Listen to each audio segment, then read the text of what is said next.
does this preach about any religion and all. But the concept of Rudraksha, the Shivalinga, it more identifies with the Hindu religion. So, what is the answer to it? We need to understand this in proper perspective. One thing is, the word Hindu means anybody who is born in the land of Indus or Indo is a Hindu.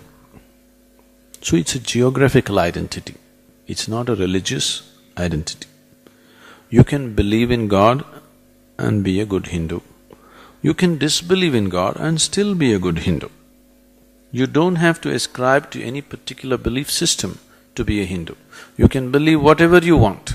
You can disbelieve everything and still be a Hindu, because it's a geographical and cultural identity. It was never to be organized as a religion.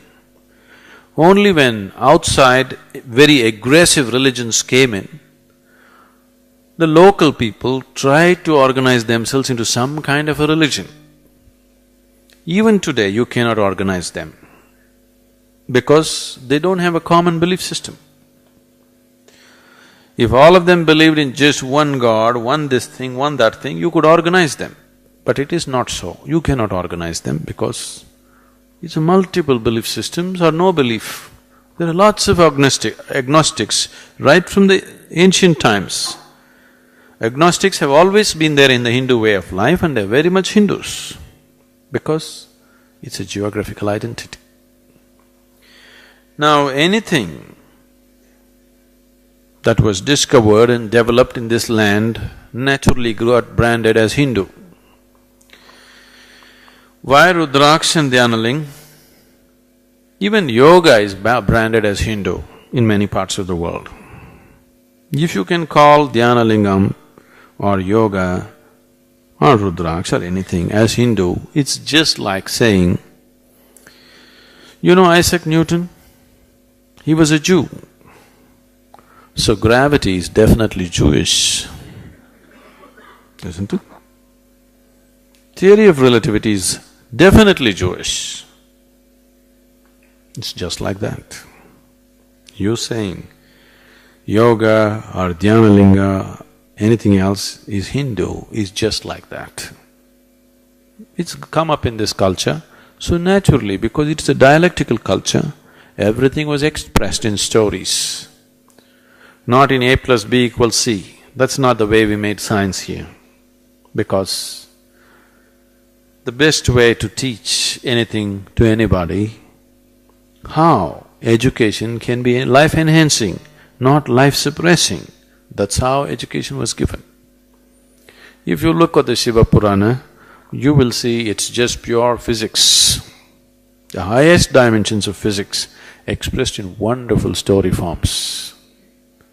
Today, modern education scientists are telling us, if a child enters a kindergarten school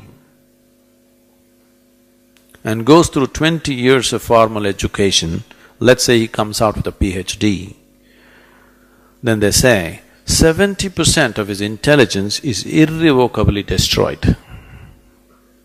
Then you have a knowledgeable idiot. So, today they are thinking about how to educate children without suppressing their intelligence. And some of the most common suggestions that have come forth is either to teach it as a play or as a story. All modern education scientists are saying this. If education is in the form of a story or a play, it will not be suppressive. This is what they did 10,000 years ago. It is just that from generation to generation, when it was carried, some generations forgot the science, carried just the stories. And stories got distorted, exaggerated, lost their relevance. But if you look at it carefully, you will see the highest dimensions of physics is very beautifully propounded through stories. The word Shiva means that which is not. He's not somebody who's sitting on the mountain. Shiva means that which is not. So it is seen as the basis of everything. Today modern science has gone a full circle, and today modern science tells you everything comes from nothing and goes back to nothing. Yes? That's what Shiva means. That's why we call him the destroyer, because he's nothingness. Always every religion has said, God is everywhere, isn't it? What can be everywhere? Can something be everywhere? Something can be only somewhere, isn't it? Only nothing can be everywhere, isn't it so? So Shiva means nothingness, that which is not. So it's not a person. We have personified it so that you can relate to it. We have created energy forms of him so that you could relate to it and make it more accessible to you. But fundamentally it's a vast emptiness of the space which we are referring to as Shiva. So nothing Hindu about that.